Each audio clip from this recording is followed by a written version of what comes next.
if you were to fight Conor McGregor, and I actually PM'd you on this, but I didn't get a straight answer, so I need this answer for everybody that's listening right now. If Russell were to fight Conor McGregor, here's the rules, okay? So no punches, no kicks, no MMA, just pure straight up wrestling. Do you think you'll beat Conor in a wrestling match? Peng Joon is here. I want you to set your expectations high because I will massively exceed them. Welcome everyone. Today on the show we have one of my favorite human beings on planet Earth, Russell Brunson. If you guys have been following me for last week, you'll know that I have been talking about his book non-stop pretty much every other day, Traffic Secrets. Look at that. Back of the thing. Yeah, there it is. So 3 years ago, the last time we had Russell on this show, Russell mentioned that he was coming out with his book, Expert Secrets. And back then, Russell said, if I remember correctly, you said that was going to be your last book and you're never writing a book again. So 3 years later, here we are. What happened? It's an addiction. You can't stop. No, it's funny because I said that after every book, writing a book's really, it's a lot of work. And so I wrote the .com Secrets book is the first one I wrote. And I was like, I'll never write a book again. And that book taught people how to use funnels. But then I found that people had funnels, but they were really bad at like communication inside their funnels. How do you convert people? How do you talk? How do you tell your story and move someone through a funnel? And so that's why I wrote the second book in the trilogy here, which is Expert Secrets, which teaches people like how to like communicate and tell your story. And then that was like gonna be the last one ever. And then the biggest thing I'm looking at, there's a huge discrepancy between like all the members in ClickFunnels and then like the top 1%, people like you, Peng Joon, who are like just destroying it, right? And it's like, what's the biggest difference? Like, well, you understand funnels, you understand communication funnels, but the one thing that I think that you have that most people don't is how do you get people into those funnels? A lot of people.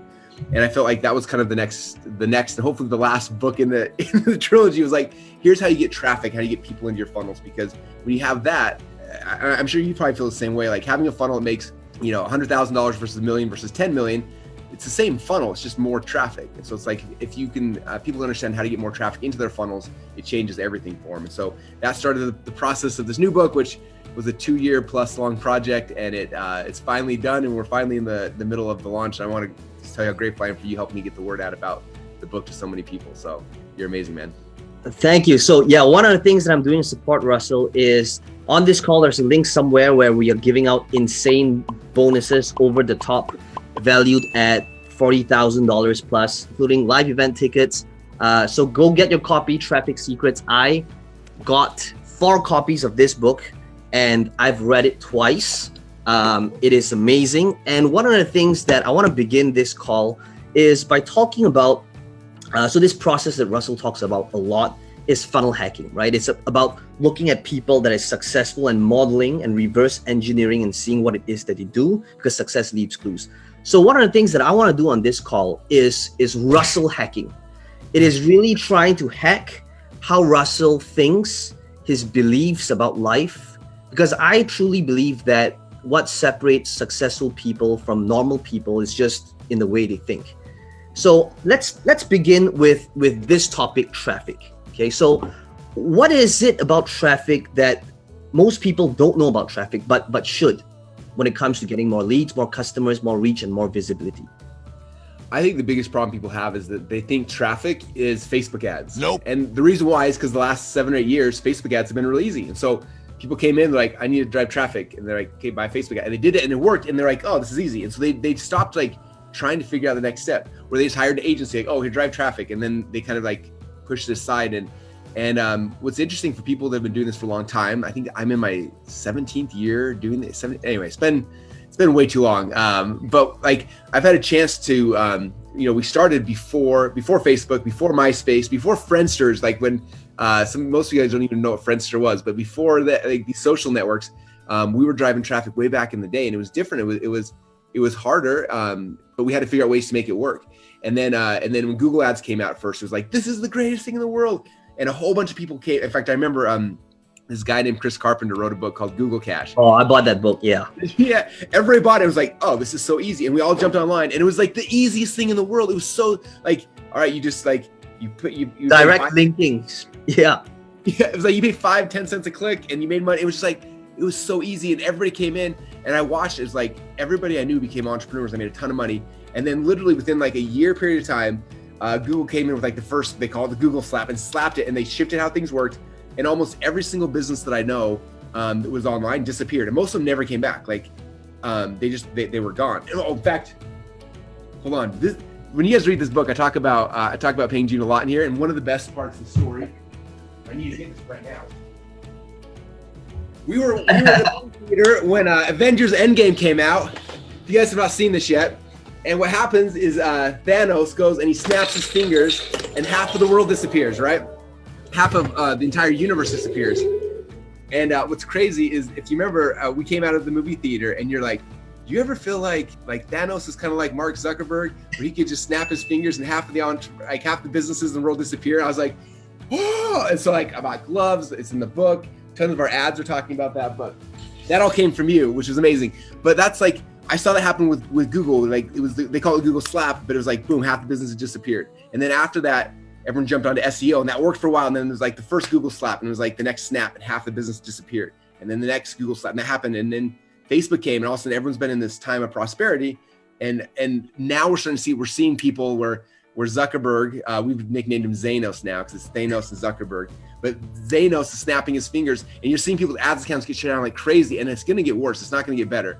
And so this book was really like, how do we help people to understand like not just like, here's a tactic of how to drive ads, which are Facebook ads, but how do you understand the overarching strategy that works anywhere you go, that work before Facebook, that'll work after Facebook, so that we can prepare. In fact, it's kind of interesting, the introduction of the book, like the subtitles, the introduction, there's a storm coming, and the storm is it's kind of funny, like now that we're in the middle of this economic crazy time, like this, like we're hitting the storm, and these economic times are going to cause the ad networks to freak out, advertise, like everything's going to be shifting, and it's like helping. The whole goal of the book is to help people understand like the foundations of traffic, so that you don't get caught like all the people I've known throughout the last 17 years of doing this who made a lot of money for a little while, and as soon as their traffic source dried up, they were out of business, which is a scary place to be at. And guys, understand that when it comes to traffic, there's a huge difference between focusing on tactics and strategies. So when I first started out, same thing here, I was so focused on tactics. And what I did when I first started out, like the main platform was MySpace. And there was this software that was really hot back then. It was like a MySpace friend adder. And I'm not, by the way, I'm not proud of this. And what I did was because I was marketing in World of Warcraft, I would use this automated software that would add all of the friends of people that were friends with World of Warcraft. And I would be just literally sending them a random message on my World of Warcraft product. And guess what? That thing worked. I was super excited about it, but it worked for like 6 days before my face changed. And that's what happens when you focus on tactics. But this book, the reason why, when I know that Russell was really trying to figure out how to write this book based on strategies and make this topic that changes every 5 minutes evergreen, because this book focuses on strategies. I think that, okay, so the next thing that I would like to talk about is when it comes to messaging, when it comes to driving traffic, and separating and differentiating ourselves. I know you talk a lot about polarity, and utilizing that in marketing. The question I'd like to ask is, where do you draw the line? Like, because I feel that both you and I, we're not really polarizing people, but we understand that polarity is so crucial in marketing and messaging. So where do you draw the line? Yeah, I think some people use polarity just to be, I think they just like arguing on Facebook, and so like that's what they look at. And I look at it, I don't know if I look at that same lens. It's not so much like, let me go out there and offend a whole bunch of people. It's more like figuring out like what you actually believe in and not being afraid of it. You know what I mean? And for a lot of people, they'll see what you do and like, that's not polar at all. Like, I completely agree with that. And that's the power of polarity, right? Like the people that agree with you are like, oh, this is awesome. And they come to you. But there's always people that don't. A good example is, especially over the last 2 weeks with all of the coronavirus and the crazy stuff that's been happening here. Like I've shared probably 3 or 4 times my thoughts and beliefs on God and on faith. And I've not been shy about it. Like I did a huge announcement to the entire ClickFunnels community, huge Facebook Live, and I talked about it. And I posted on Instagram. And it's funny because most people are like, oh, I'm so grateful that you're sharing that. It's like, it's the side that's magnetized to you. They're like, oh, this is amazing. Thank you for sharing that. Like, I'm so glad you're talking about your faith, and they're happy. And then there's a small percentage who are like, oh, you're a crazy Christian. I'm out of here. Oh, I thought this business of God don't mix, and they get all upset. And I feel like that's what polarity is. It's not so much like, let me go offend everybody, but it's like not backing down on what you believe. And even if people, in fact, one of our inner circle members, she commented on one of them, and she's like, I'm an atheist, but man, I'm so proud that you're willing to share that, Russell. I'm like, and that actually drew me closer to you. So even if you don't have the same beliefs as you, they do respect the fact that you're willing to share what your beliefs are. It doesn't have to be faith or God. It could be whatever it is. Even just the launch of this book, like the book launch started like the day that most of the world went under quarantine, and everyone's like, don't sell, you shouldn't sell, like everyone should be this. Like I had some people like messaging like, I heard you're giving ClickFunnels for free to everyone for the next 90 days. I'm like, no, like if we want to destroy our economy and our businesses, and if I want to lay off half my employees and half my staff and lose like the community where like now the entire software crumbles because I gave everyone free software because now I can't afford staff or people, like I could do that. But it's like, I came in strong, and it's like, no, like you have to understand the way the economy survives is all of us entrepreneurs have to continue to be selling things, and telling that story and messaging and help people understand that. And I got a lot of people who are upset, but it's like, I believe it. Like I know that if we're not doing that, it's going to be worse for us. And so you don't be wishy-washy, but you stick with your beliefs. And even if people don't agree with you, they'll still, there'll be some people who you'll drive them crazy, and they'll leave you. But the right people will hear your voice, and they'll follow you. What about politics then? What about your political point of view? Because I've known you for a very long time, and I know that you kind of touched on the topic perhaps about 5-6 years ago, but like when it comes to politics, I don't think you post anything about that. So like, is that a strategic move? Like, what are your thought process around that topic? I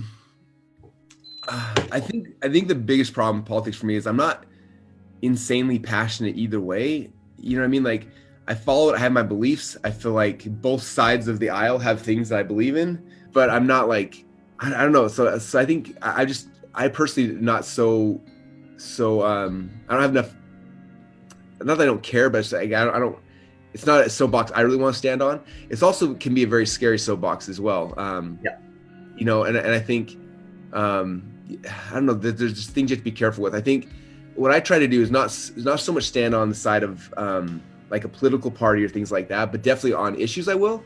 Like I have definitely strong beliefs on an issue. So it's actually interesting. Stacey and Paul Martino, that are in my inner circle. They're in the marriage and relationship business, and they shared something with me that I thought was really, really powerful. They have a whole process they call demand relationship, where if you demand someone to do something, they may say yes for a while, but when they have the free agency, when they can leave, they will. And that's why half of marriages end in divorce, because there's usually someone demanding something from the person, and eventually it breaks apart. But she said something at their event that it stuck with me so smart, so strong.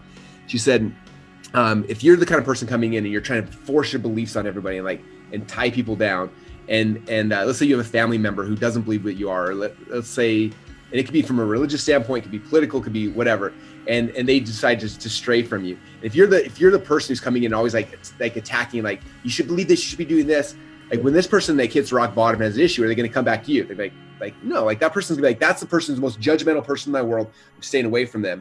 But she framed it. She said, if instead, if you come out there and you live a really good life, you're doing the best things you can, you're actually happy, and you're showing people you're happy, and you're the person who wasn't judgmental on someone because they had different beliefs, that when that person hits rock bottom or has a problem, and they're looking for something, like, man, I could go talk to all these people who are super judgmental, or it's like, man, Russell was the person who he actually's got his life put together. He seems happy. He was never the person who forced me to do things or believe things. I'm going to go and ask him for help. And that's how you can actually help people. And so I think if you are going to do political things, like, it's not like and I here in America, obviously the Trump thing is like, people like, I hate Trump. And like, there's just like these things that people love him or they hate him. And they're so, they fight it so strong that like I don't want to have a political conversation with any of them, no matter what I believe, because I know that I'm just going to get yelled at on one side or the other. But if I can come in and say, look, this is my belief on this topic or this stance, and I break it from the political stuff and just share like my belief on the thing and why I believe it, and I'm not forcing, like, you have to believe this or you're evil, you're whatever. It's just like, this is what I believe and why, and just I'm sharing that. Like, again, for me, it's religion. Like this is my beliefs and why, and I leave it there. And it's not like I'm trying to start a debate, or I'm just sharing what I'm doing. My hope is that when people see me and they're like, they hit rock bottom and they're struggling in some part of their life, they'll be like, Russell's got his stuff put together. Maybe I should ask him a question about that topic. And so anyway, that's kind of, it's definitely a fine line, because I've seen people who politically have destroyed their businesses by sharing stuff. So you have to find a line. Yeah. Yeah. Nice. So let's talk about that portion on faith then, because I'd love to hear your point of view in terms of how you look at life and your belief about life and why we're here and the meaning of life. So let's begin with this. Do you believe that things happen for a reason? I think there is a divine plan and it's all mapped out?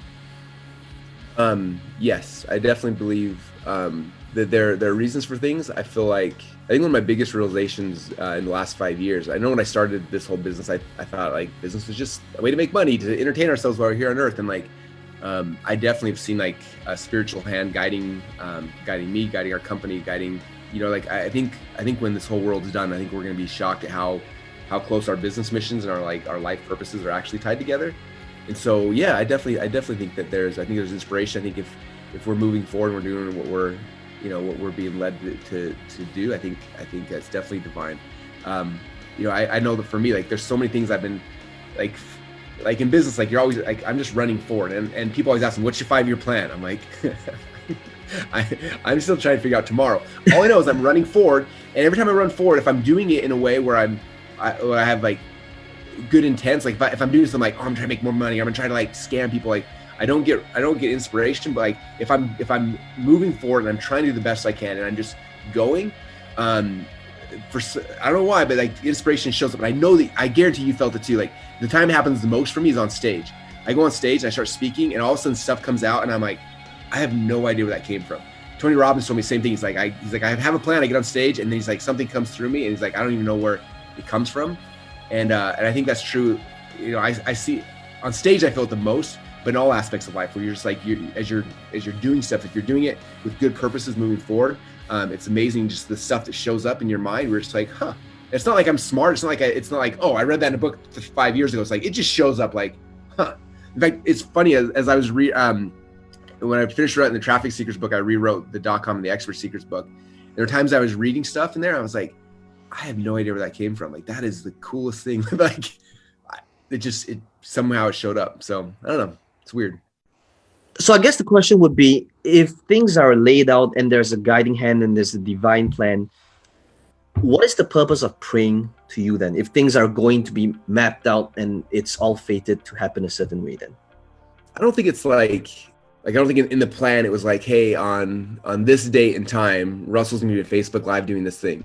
I think there are things that are happening, and it's like we all have our free agency to go and do whatever we want to do, right? Like we can't, like, we're in a quarantine, but I can walk outside right now and I can run down the street and I can go and I can do it. Like, I have free agency, and there's consequences, but I have that, right? And I think that that God puts things in our lives and gives us opportunities. Sometimes it's like, here's an opportunity, Russell could take it because it furthers the mission or the plan. And like, I may grab it and do it, and I may not. And if I don't, it'll get handed to somebody else. I mean, how many times have you had a good idea and then you didn't do anything with it, and then like 3 months later, or a year later, 5 years later, you're like, oh, that was my idea, someone else did it. I think that the thing's happening. And so for us, it's like praying to be inspired, praying to be the one, like, hey, if you give me something, I'm willing to like to take that. I'm going to run with it. In fact, Jamie Cross at Fun Hacking Live, when she told her story, she was like, if you remember this, she was like, she was at church and she had been praying. She's like, I want to do something bigger.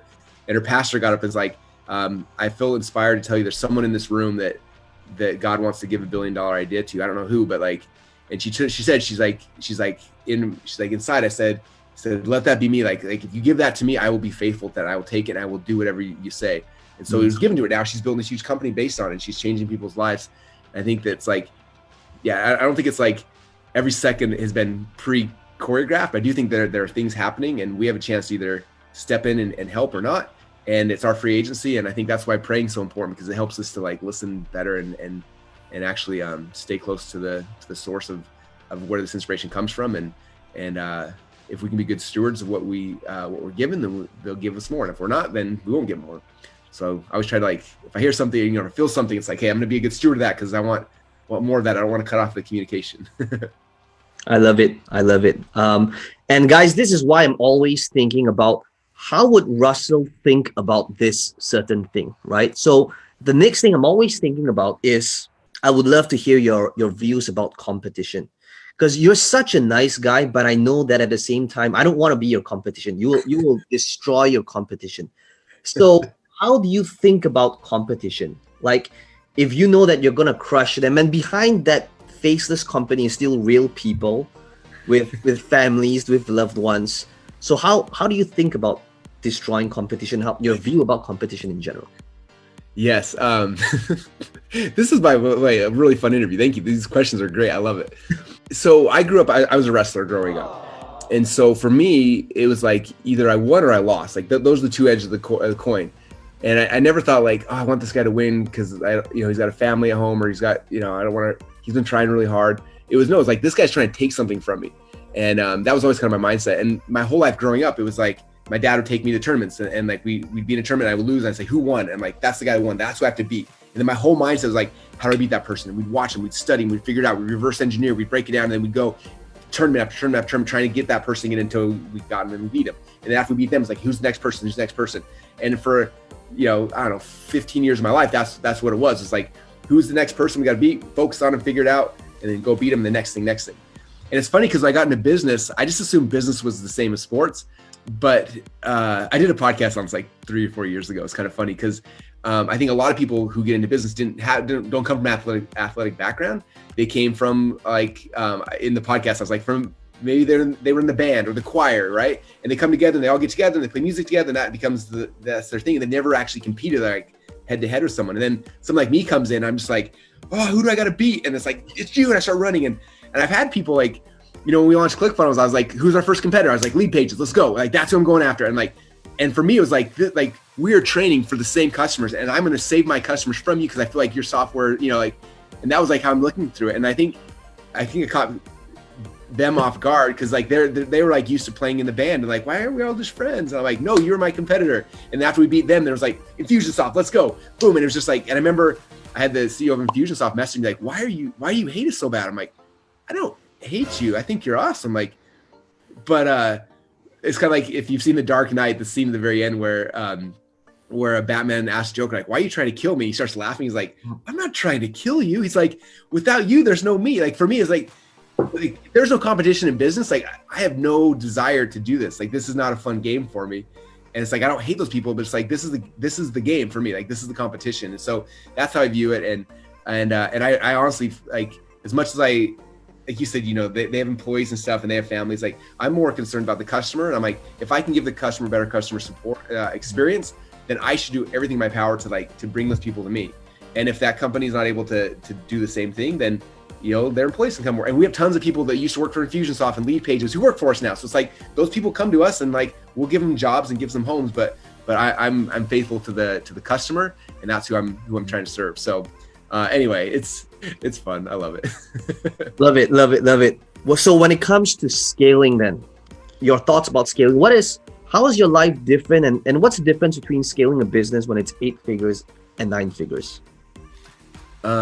That's a good question. I think the biggest thing is like, I feel like most entrepreneurs, if you really focus, you can get $2 million. Like that format mile has been broken. It's not that hard, right?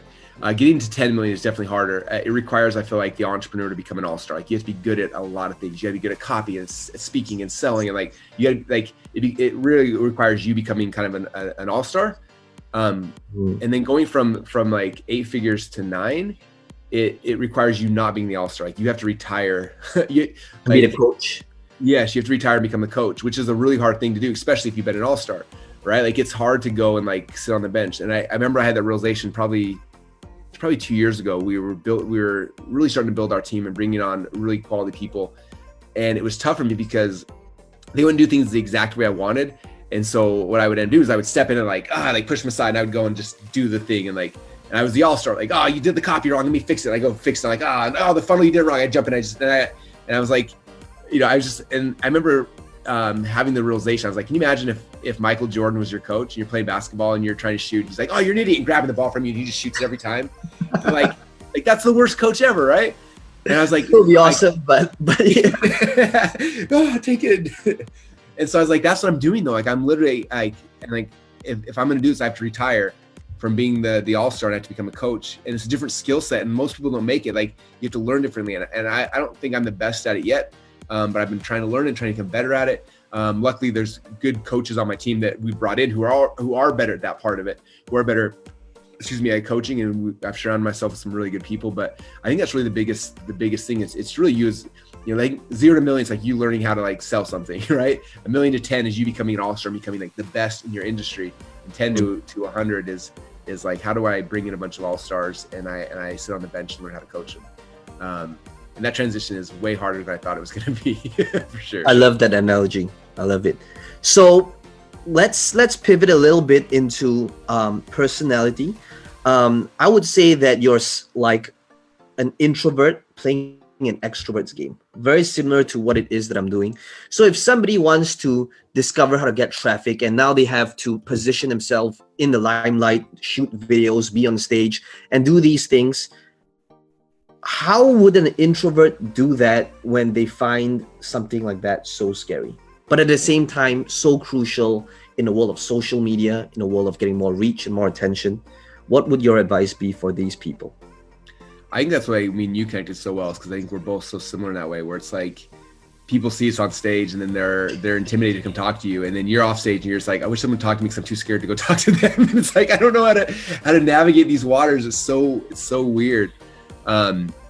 It's interesting though. Like, man, I wish James and Yada. I know James went on this like personality testing, and he bought like every book on personality and read them all, and he said I can't remember, he would say it better than me, but he said the thing about introverts is they like to go internal and create stuff, but they like to share it from afar, as opposed to sharing it face to face, right? Extroverts want to share it face to face and get your feedback.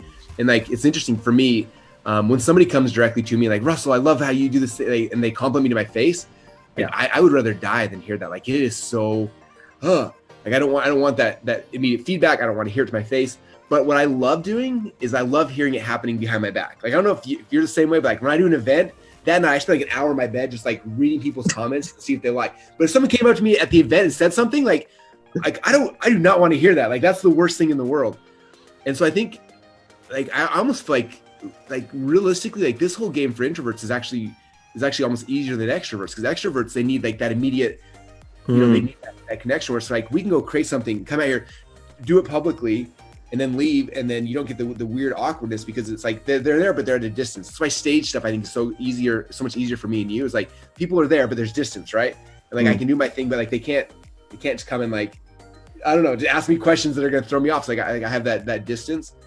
So I think that's one thing. And it's interesting, if you look at the people who I think a lot of them are the most successful online entrepreneurs, but also like really successful actors, people who like things like that, where they're public, a lot of those people are introverted.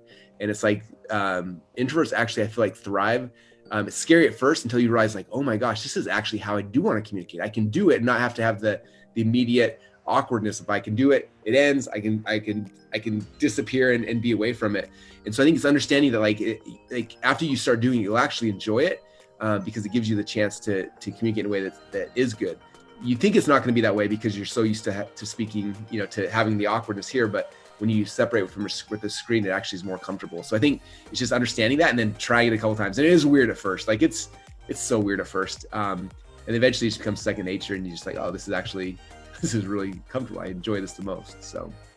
And by the way, guys, if you have seen Russell's videos when he was starting out with that bald head, and if you have seen my videos starting out, I would say we were both absolutely terrible. Okay, we should make videos of me and you, just like for both of us, just to show like before and the after, so people can see and be like, whoa. If they can do it, anybody can do it. Okay, so next thing I'd like to cover is about life choices. Mm-hmm. So what I wrote down here was, if you could trade being the founder of ClickFunnels and everything that you have accomplished in the business world, and pursued wrestling instead, where you could have been an Olympic champion, 10 times gold medalist, and be a legend in that world, and still have your family, your kids, everything else is the same, except that instead of being the founder of ClickFunnels, you would have that life instead. And I had to put in 10 times Olympic gold medalist, because I literally went on Google and I went to find out how much is a gold medal worth, and it's $37,000. So it's still a tough life being a one-time gold medalist. So 10 times gold medalist in Olympics and be a legend in wrestling. Would you trade that life for being a founder of ClickFunnels? Oh, such a good question. It's been interesting. Like I've got such a double-edged sword. I've gotten so much fulfillment from ClickFunnels and from being the founder and being able to communicate with so many people. But man, there's also something like when I'm coaching my kids in wrestling right now, and like when I watch them getting ready and going out on the mat, and like, man, I miss that more than about everything. I told people before, like if I could give them everything and start wrestling again, like that I would do that. And man, I think that question would be a yes in a heartbeat. I think I would go back to wrestling in a heartbeat. If it was like the one negative side is like the wrestling thing is it's come back to the all-star. Like it's you. And I miss that part of it. Whereas like the fulfillment that comes from ClickFunnels has been such a big scale. You know what I mean? Like I watch all the people I've had a little chance to help in their business, and you see like the exponential impact from that and the legacy that comes from that. I feel like it's so much bigger than I ever could have got from wrestling. But of like, that's such a hard one. But like for me, like if I could speak on stage for 10,000 people or go to like wrestling match, a wrestling match would win 100% of the time. Like the rush and the high from that is so much better.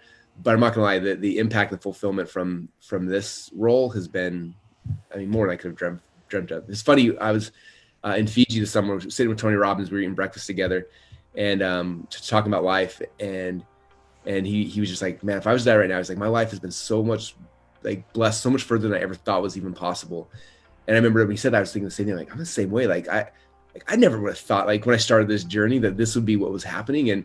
And you know, amongst all the chaos and the pain and the things that happen to get you, it's like when you stop for a second, look back at, wow, like we really did some good work. We did some good things. We helped a lot of people, and hopefully that lasts for forever. You know, like I don't think there's a lot of times in people's life where they, you know, or a lot of people's lives where you do something that has as big of a lasting impact as kind of what we've had a chance to play with the last few years. And so, I don't know. All-Star Russell says wrestling. Coach Russell says ClickFunnels. Such a hard one.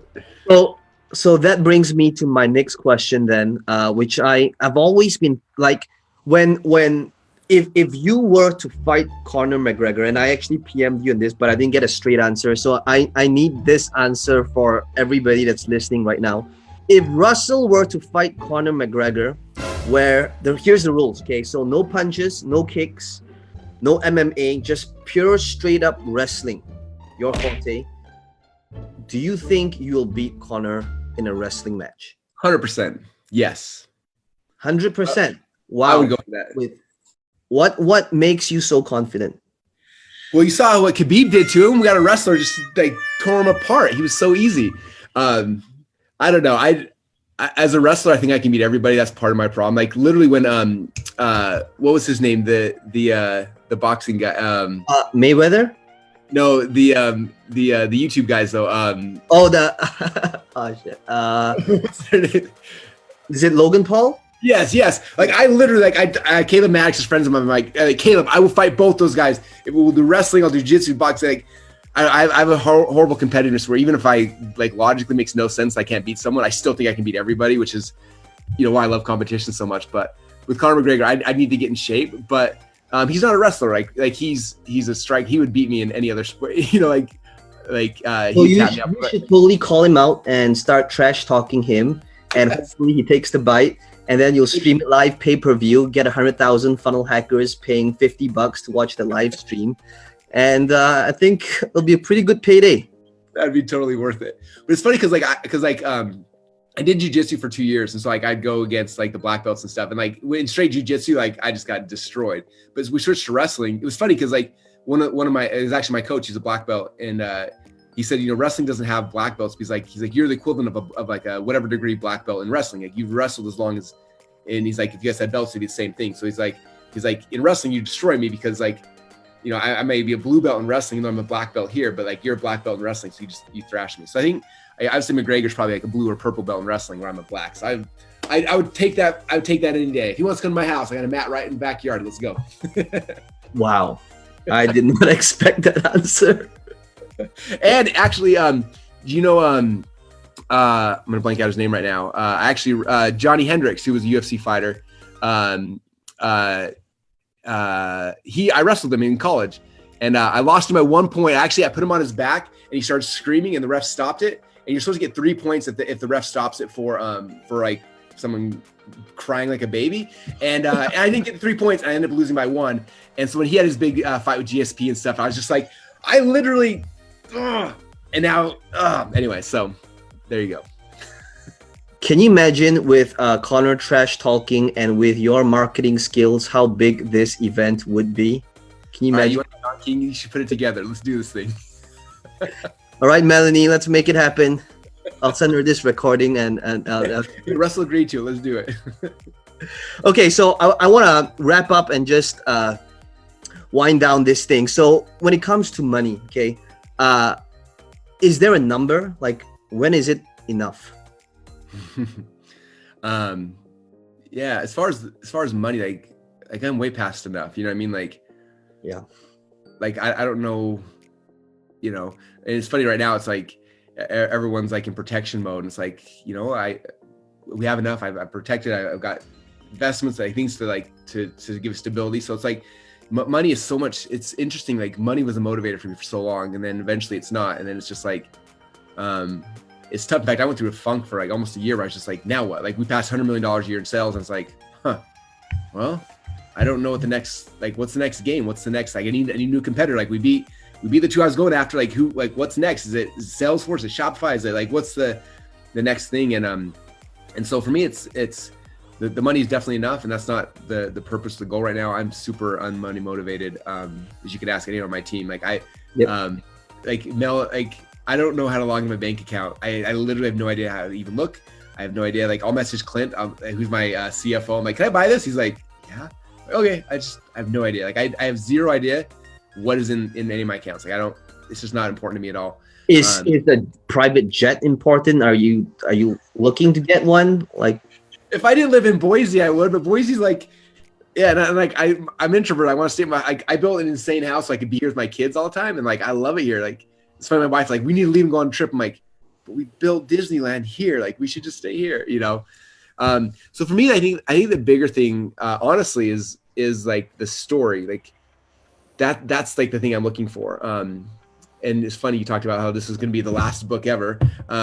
But as I was finishing up this book, I had a chance to buy bootstrap.com, which I was like, that would be the next book. And so I spent a small fortune buying bootstrap.com, and I want to write a book telling the ClickFunnels story about how we bootstrap. Like and so it's not going to be a how-to book. It's going to be the story of it. And that's like my next project I'm really excited for, but there's not an ending to the story yet. And so I'm like, how does it end? Does it end like we get ClickFunnels to $1 billion level? Do we sell it? Do we go public? I don't know the ending of the story yet. So I'm kind of like in this weird spot. And with all trilogies, there's always part 3, part 1, and part 2, right? Like all the movies did that. So then we need the prequels and all the so, and then the backstory, and then all the other characters, you know, with their own spin-offs and timeline. The potato gun backstory book. So I think for me, it's like right now that it's not money, it's the story. Like I don't know how. Like I want to tell that story. I just don't know how it ends yet, or if it ends, or if it just keep, you know. And so that's my bigger thing is like motivation is like trying to figure out, and especially like right now, I think with the crazy economic times that are happening, you know, ClickFunnels is positioned in a really unique way where it's like everyone's starting to work from home and they need this now more than ever.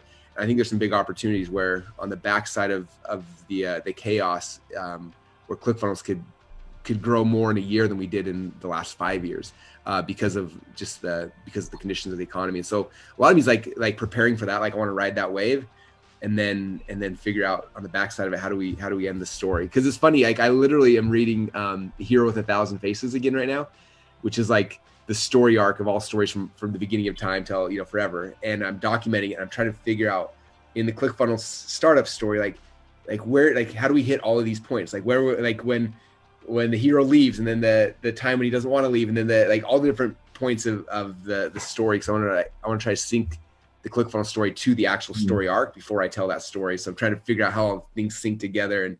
But the biggest thing is I don't know the ending of the story yet, which is like, so we got to still write the ending. Very nice. Final question to wrap this up. If this was the final video that you could put out there, final message for your audience, and this is it, what message would you like to leave your audience, your following, and the people that you touch, and what message would that be? That's a deeply profound question. I would say I was lucky enough, probably 3 years ago, I was working with a coach who just very intuitive person, and she said, she kind of like showed me how what I was doing with ClickFunnels, how it was tied to like to God. It was bigger than just like this is a Russell thing. And I think when I realized that, it gave me more strength and more power to do stuff. I think for everyone, like if you felt this tug to be an entrepreneur, right? And I think everyone, if you're listening to this, you felt this tug of just like this pull of like, I feel like there's something here I need to be doing. That's not just like, I'm trying to make money. Like that tugging is something real. Like business is all about service, right? I always say that like, if you've heard the call of entrepreneurship, then you felt this tug, this pull, like that is a literal calling from God telling you that there's a group of people you've been uniquely created to serve. That's what that pull is. And most people ignore the pull. They're like, it seems too hard, it seems too frustrating. It's like all the things. And so I would say for everyone listening, if you've ever felt that pull, that's not greed. It's not whatever. It's coming from something greater than you because you're being called to serve a group of people. And if you look at it through that lens and you listen to the calling and say, okay, I'm going to do this. I'm going to go all in. It's going to be scary. It's going to be hard. There's going to be times that I'm having success. There's going to be times where everything gets taken away from me, where I lose everything. And I'm going to wonder, like, why am I doing this? Is there any purpose to it? All those things are preparing you for the people you've been called to serve. And if you look at it through that lens, it'll give you a lot of strength in your business. It'll give you a belief beyond just like, I'm trying to make money. It'll give you actual purpose in what you're doing. So if I can say one thing to you guys is understand that like that tug, that pull you're feeling is from something greater than you. And if you listen to it and you follow it, first off, you'll be amazed at how it changes your life, but more importantly, you'll be amazed at how you listening to that call will change the lives of the people you've been called to serve. And that's what this whole thing's about. So that's what I would definitely tell them. Russell, thank you so much for being on the show. And guys, Traffic Secrets, right now, this is a pre-launch. Make sure you click on the link and you get it through my link. You're going to get all these different insane bonuses. This is absolutely the book, the number one book you need to read. And if you'll know that I probably only recommend one product a year. And this year, this would be the product. Oh, thank you so much, Russell. Thank you for being on the show. Thanks, everybody.